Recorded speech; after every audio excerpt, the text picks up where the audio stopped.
என்னோட கண்ட்ரோல்ல இருந்தா இன்னைக்கு அவ கண்ட்ரோல் அவ கையில எடுத்துட்டு விளையாடுறா. என் பொண்ணுக்கு கொஞ்சம் கூட அறிவே இல்ல, பட்டாதான் புத்தி வரும், இப்ப நல்லா பட்டுட்டு இருக்கா அப்படிங்கிற மாதிரி ஒரு சில விஷயங்களை வனிதா அவங்க சொல்லியிருக்காங்க. திடீர்னு வனிதா அவங்க ஏன் இந்த விஷயத்த சொன்னாங்கன்னு தெரியுமா?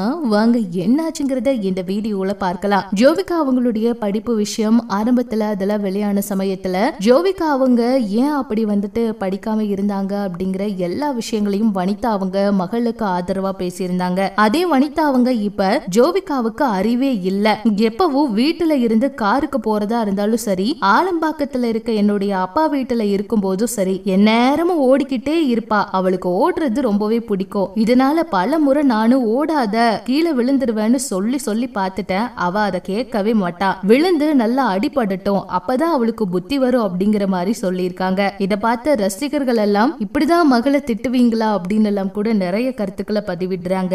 ஆனா பிக் பாஸ் வீட்டுக்குள்ள போனதுல இருந்து நிறைய முறை அவங்க கீழே விழுந்துட்டாங்க. அந்த வீடியோக்கள் எல்லாம் கூட சமூக வலைதளத்துல வைரல் ஆயிட்டு இருக்கு. இத பற்றி உங்களுடைய கருத்துக்களை சொல்லுங்க.